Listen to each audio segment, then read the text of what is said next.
What's going on, everybody? How are y'all doing? I hope that your week has been good. It is Thursday, and we already know weather delay in Pittsburgh. So, thank y'all for tuning in. We'll keep you up to date on what's going on. First pitch is going to be at 9 o'clock. But this is the Juice Box Heroes podcast. As always, I'm one of your hosts, PK.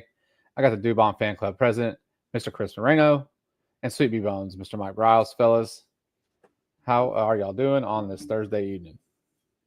Well, it has been a long 5 months, but we are officially done with baseball. So it's nice for me to actually get the Astros gear back on instead of looking like I'm trying to drop some free advertisements for League City Little League.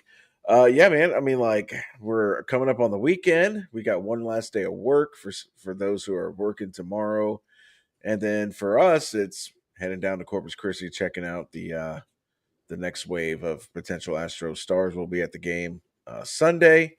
But yeah, man, I mean, like, this has kind of been a very, like, I guess, helter-skelter series so far, but we'll save that. Browse, how was your week going so far? Not too bad, man. And yeah, I look forward to getting into this little Astros 2 games that we have to talk about with the Pirates. And also look forward to talking about maybe even talking a little bit of trash on Twitter with MLB. That was kind of fun. But yeah, anyway, week's been going good, man. So like I said, look forward to getting into it and look forward to talking about the upcoming series with the crisscross applesauce Guardians. Yeah, that series starts on tomorrow. We got Pittsburgh right now. Like we said, it's in a weather delay. Frommer's supposed to pitch tonight. I doubt that he will pitch. I figured it'll probably be a bullpen game once they come out. But it's been like a 3-hour weather delay. So, but let's go back to Tuesday. Technically, since the game hasn't started yet, we don't know who won the predictions. However, I will toot my own horn in saying that I did pick Lance McCullers to beat Paul Skeens on Tuesday. I mean, he got the W. I don't know if he actually beat him, but he got the dub. Shoot the fireworks. But look, good game on Monday. I mean, that's 2 outings in a row for Lance McCullers that he has looked like the Lance McCullers that we were hoping that we'd get to see again, coming back from 3 years of injuries. So super pumped for him. He looked pretty damn good. I mean, I'm not going to nitpick. I mean, it wasn't a 12K outing like he had like 2 ago, but he still went out there, still looked good, got the win. Christian Walker hit a bomb to hit a solo. I think in like the 7th inning. Paredes hit the two-run shot. I think in the 8th. I think it was the 8th or 9th. And then Mr. Haterade, 16 for 16 on save opportunities. I mean, just freaking nails coming out the back of the pen. So let's get into it. Tuesday, LMJ. What y'all got? Yep. Yeah, man. I mean, LMJ, I mean, you can kind of cookie cutter it any way you want to. I mean, but hey, full props to PK. It doesn't matter if he outpitched him. He got the W. And poor Paul Skeens. I know, dude. Skeens. It's terrible. Oh, man.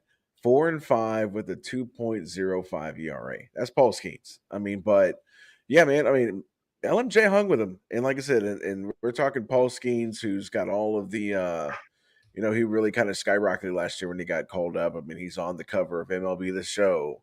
He's walking around with that one chick, I forgot her name, but yeah, he's pretty much blown up as probably one of the top 5, maybe top 10 baseball players in the league right now. And he's got the skills to back it up. I mean, so it's definitely not it's not a small thing that LMJ kind of hung with him. I mean, but yeah, hardly any offense until late in the game. Benjamin had just walked away when Christian Walker hit that home run, so he had to come running back. But yeah, man, I mean, not a lot of scoring, but we scored it when we need it, and we scored it at the perfect time for Lance McCullers to get the W. It's pretty much all I got. Yeah, so PK, props on that. You did call that. What I called was that was the one game that we were going to lose. And I also said that Paul Skeens was the greatest pitcher on the planet. I'm not going to back off that Paul Skeens is the best pitcher on the planet, because he definitely is right now. However, Christian Walker did put one up on him, and when he left the game, he was losing 1-0. And guess what? He took the L on that game. Now, I know Isak came in and put another 2-run homer up to make us win 3-0. But at the same time, like, hey, look, Paul Skeens still gave up the go-ahead run before he walked out. So anyway, that was a really great game to watch. It was a whole lot of fun. It was a pitching duel all the way through. LMJ dueled. I've said it the whole time, like he needs to keep chipping away at that ERA, just chip, chip, chip. So he's got it down right now to a 4.44 ERA with a 1-1 record. So listen, man, he is on track right now. He is doing what he needs to do, and I'm glad to see that. So that was pretty much the game. And then I woke up the next day, and I'm just like, all right, cool, stretching out, do what I do, like get my phone out early in the morning. And what is the first thing I see? MLB has tweeted out how awesome Paul Skeens is. And they're like, oh, well, what's better than Paul Skeens in this line? And I reminded them, let's just put it that way, that they were wrong, and LMJ had a much better game than Paul Skeens did. So good luck with that. And by the way, he took the L in the game.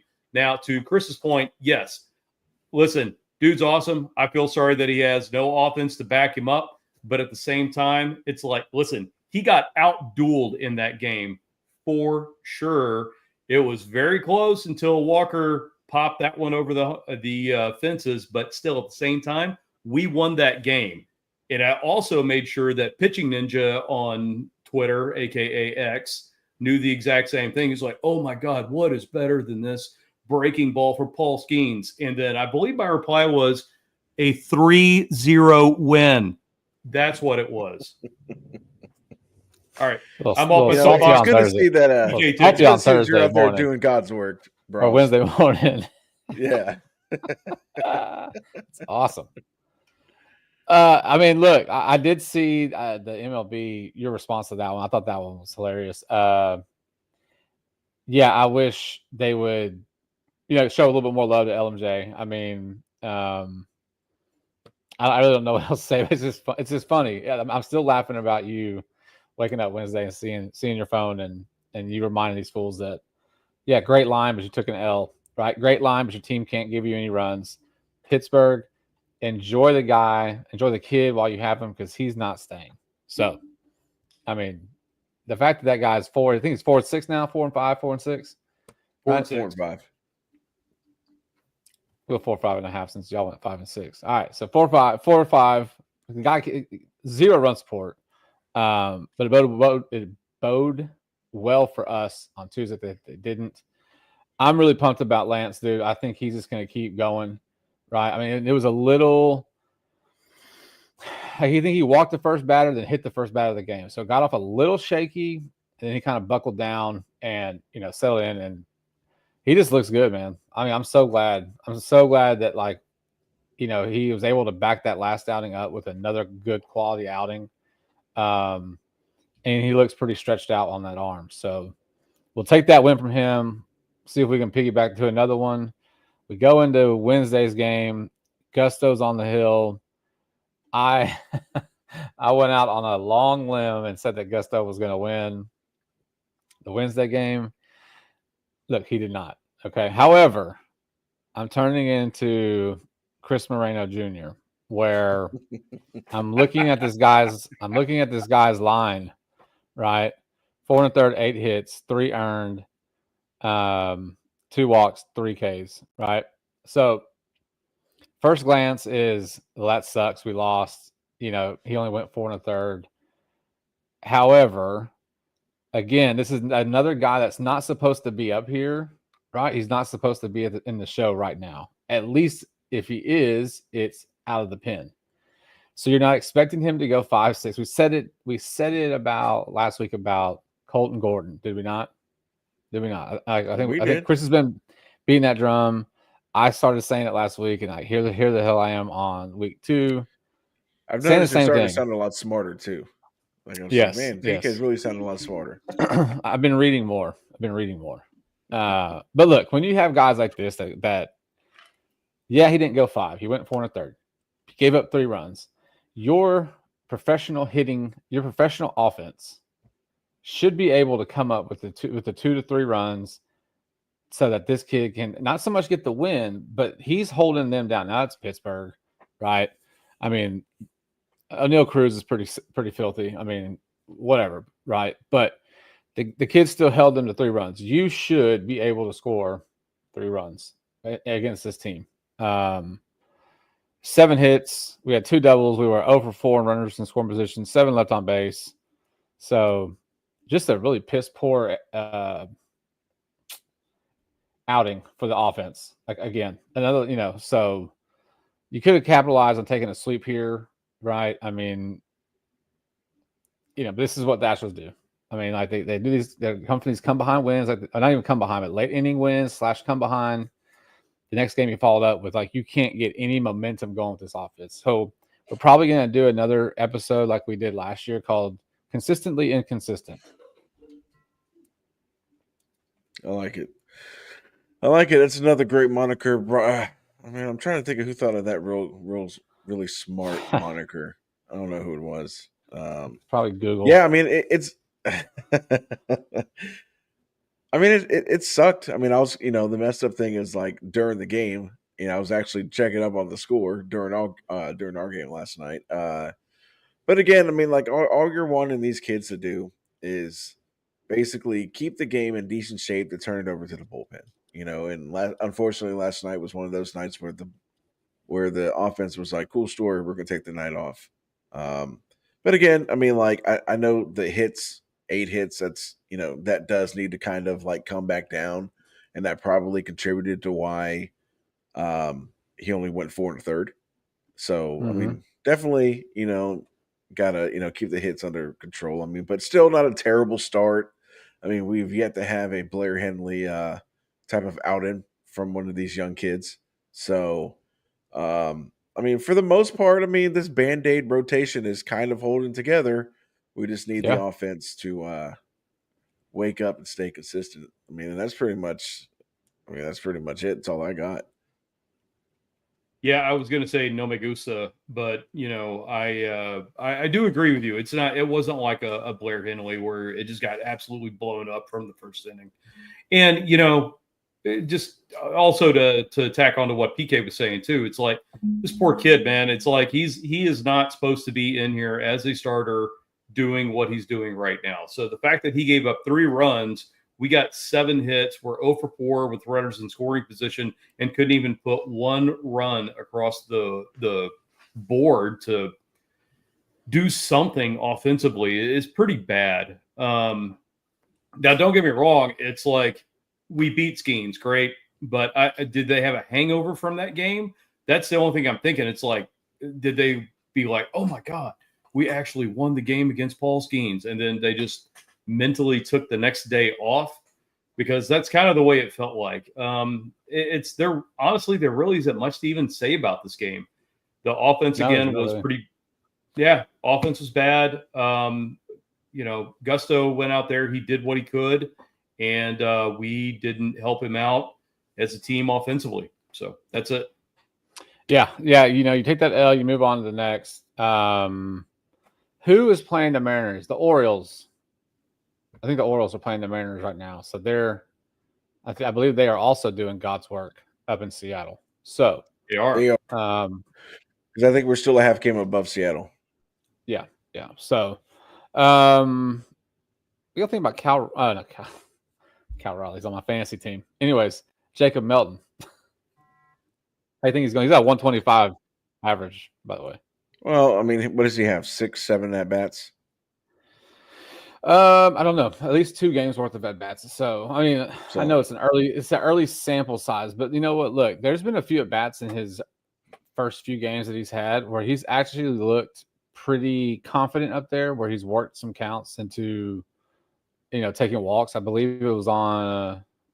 I honestly don't even know. It was either the Tuesday game or maybe the Sunday game, but yeah, early. I know it's early, but what are your initial thoughts? I mean, I mean, I'll put it this way. I mean, he's a top 100 prospect for a reason. I mean, of course, he's the Astros' number 2 prospect. It's just, I mean, the from everything I've saw so far, he doesn't look overmatched up here at the big Mm-hmm. leagues. I mean, so as much as you don't want to, be, oh well, he's only hitting 125, and I'm not saying that's how you're presenting it. I mean, what you want to look at in these first handful of at bats is, does this kid look overmatched up here in the show? And if he doesn't, then you let it ride. If he's like looking like how I would if I was up there facing Paul Skeens, probably pissing myself, then obviously I'm taking that quick ticket back to Sugarland. So like I said, he hasn't looked overmatched. But it's still way, way, way, way too early. Yeah, let me think about this for a second. He is hitting 125, and he's got very limited exposure so far. So I remember a guy that I believe in his MLB career went 0 for 23 to start out. I think that guy's name was Alex Bregman. And, he ended up being okay. Now, I'm not saying that Melton's anywhere on like the same tier as far as like a prospect is concerned, like when Bregman came out or anything like that. But at the same time, I think he's just going to have to get settled in. I think he's going to have to see some more pitches.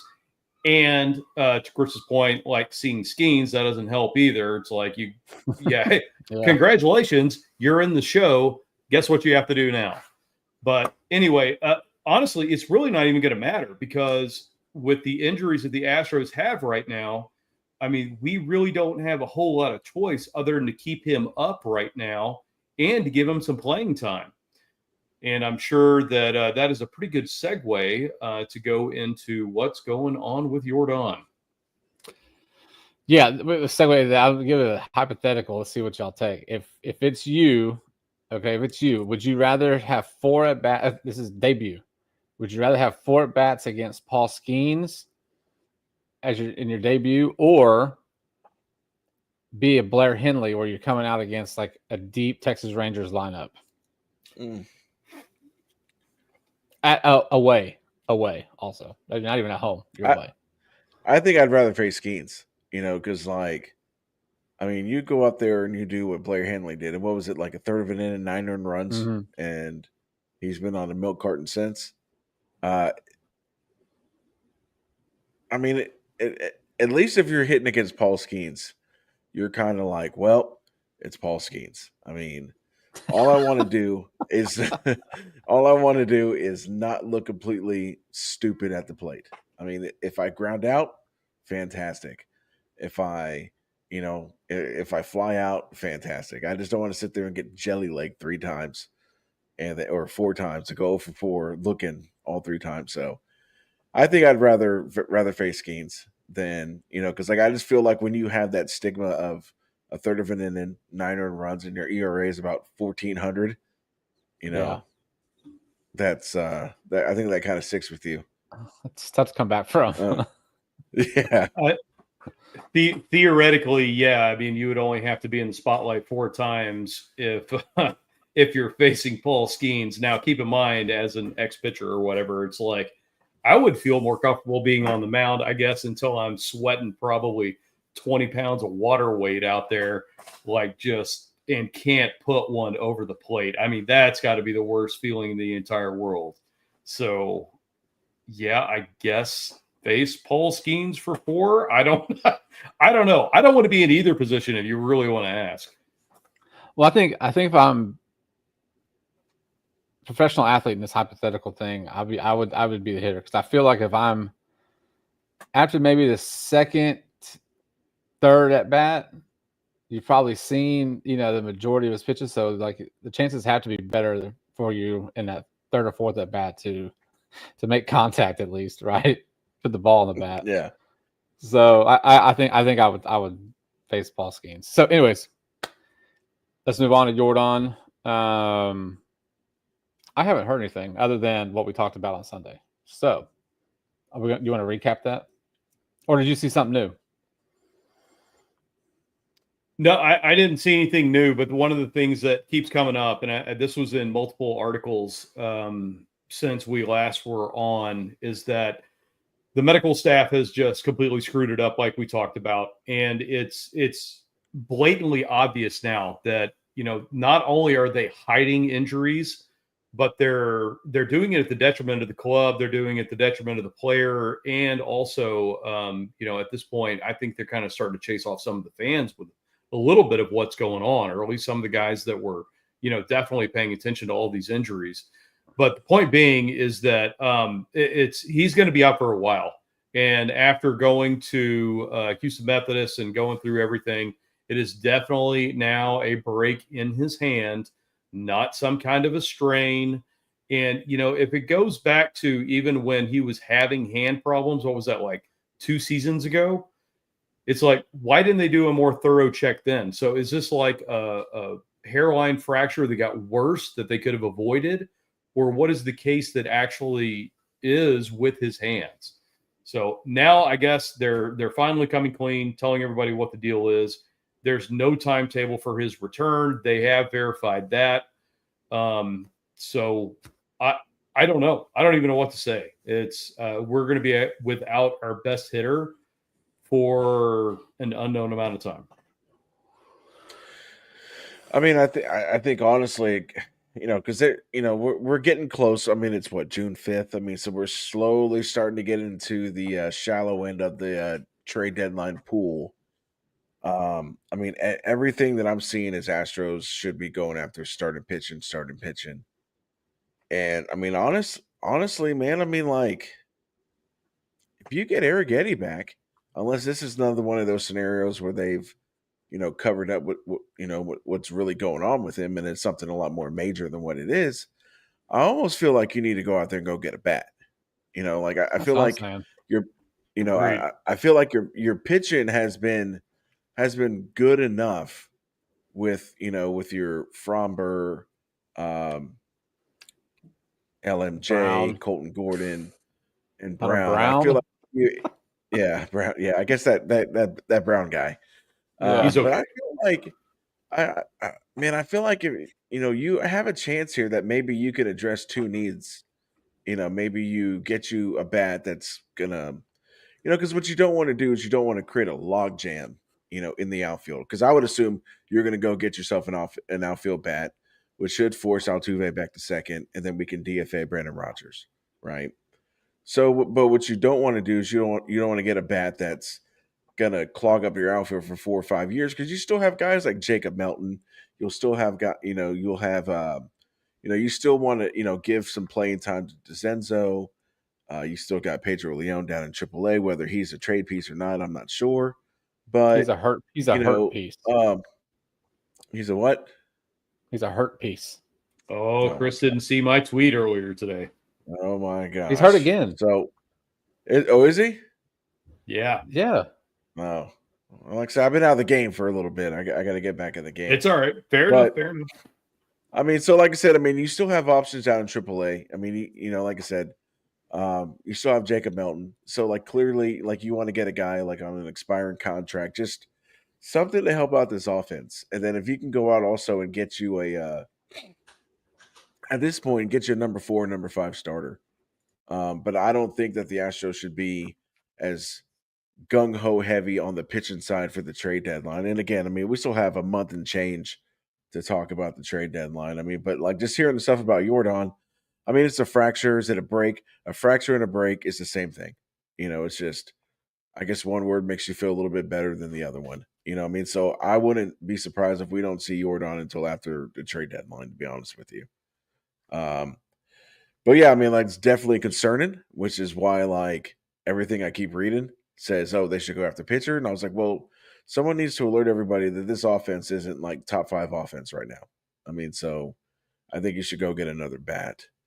And that's enough of Chris's pre-trade deadline, analysis for now. Well, I'm sure we'll have plenty of time to talk about it. That's a sneak peek into future episodes. That's right. But to touch on that real quick, I like you get to go after the bat, because if you go 4 pitchers, which would be Fromber, Brown, LMJ, and Arrighetti, right? Like you could do that in a series. I mean, you could run that out in a 7-game, and have a Colton Gordon, whoever bullpen game. You need offense, though. absolutely. You need the offense. Absolutely. That's what you need. So more to come. We saw that in the playoffs last year.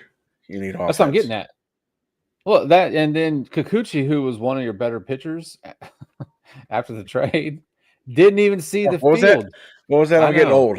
My hearing's not as good as it used to be. Yeah, you heard me. Dude, he's not giving this up.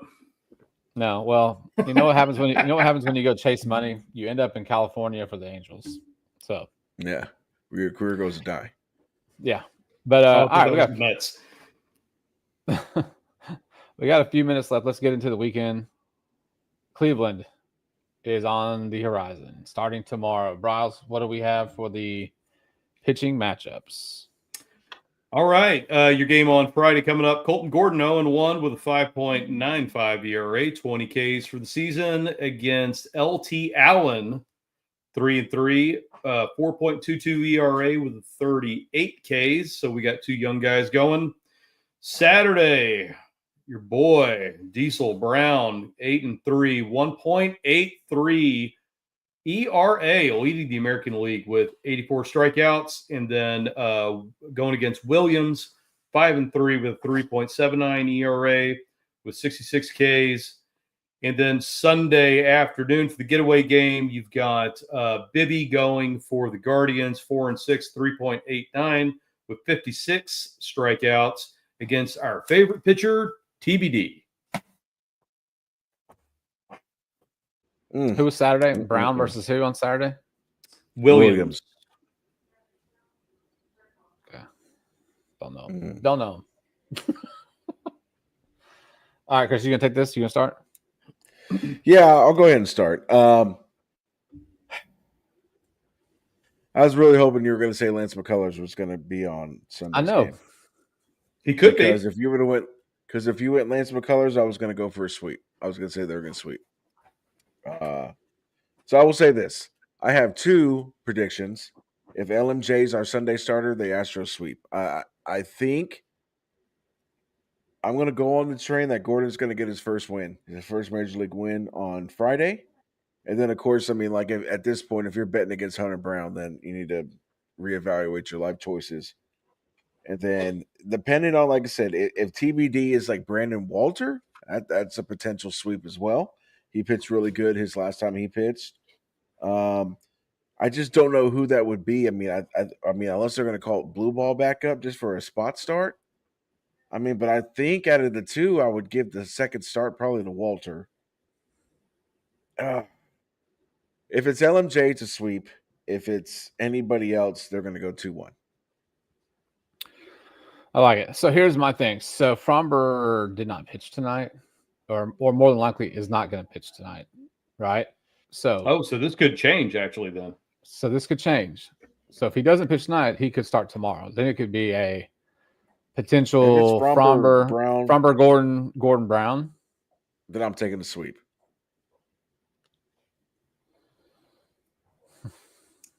I would take. I'll take 2-1. I mean, just you can't pick against Hunter Brown, so there's the win.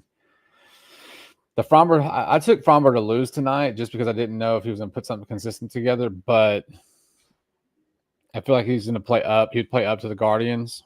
So if Fromber goes tomorrow, I'll take a 2-1 series win Friday, win Sunday. If it stays TBD, then I wish we knew who pitched on Sunday because I'll take the Saturday game, of course, right?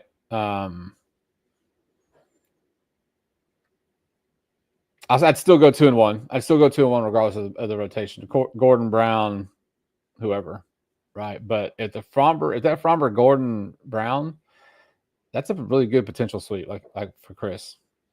Like it really is. I'm just worried about the offense at that point showing up. So that's the big question mark. Yeah, I'll go 2-1 as well. For a little bit different reasons, though. It's now with, like you said, with Fromber not pitching tonight due to that, as Josh Reddick said, the only rain delay he's been a part of that actually where it never rained. Yeah. Anyway, so we don't exactly know what that rotation is going to look like coming up against the Guardians, but so TBD on Sunday. Supposedly, if you push everybody forward, put Fromber on Friday, and then put Brown on Sunday.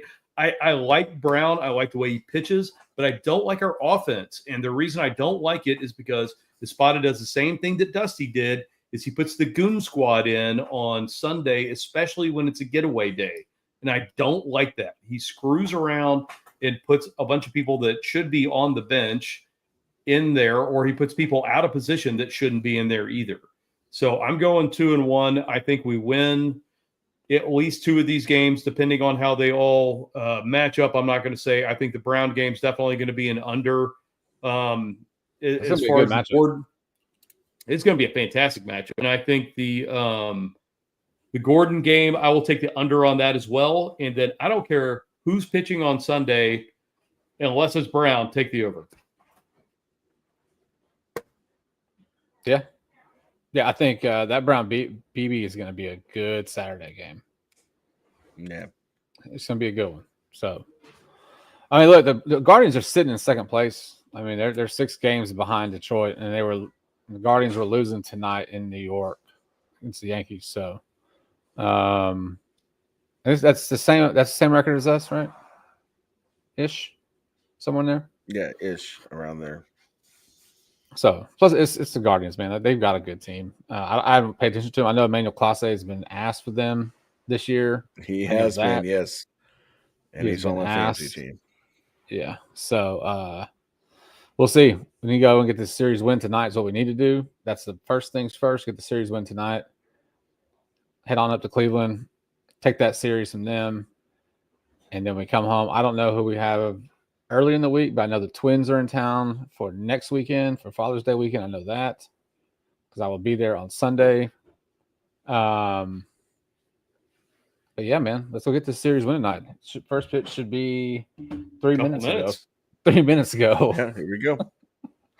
So I appreciate everybody tuning in like I always do. Thank y'all for following us on Facebook or subscribing to us on following us on Facebook, subscribing to us on YouTube. Make sure you go to X and follow us there too. So you guys have a great rest of y'all's weekend. Make sure you tune into the shows. Let's get that series win tonight. But as always, I'm PK. That's Chris. That's Bryce. And this is the Juice Box Heroes. Welcome. Supers start tomorrow too. Thinking about going live from Whataburger Field on Sunday. We'll see how that goes. That'd be awesome, man. You should. I think I'm going to. Well, hey, who's is there any college games tonight? Tomorrow. Okay. Super start tomorrow. Gotta go to Super Regionals. Yeah.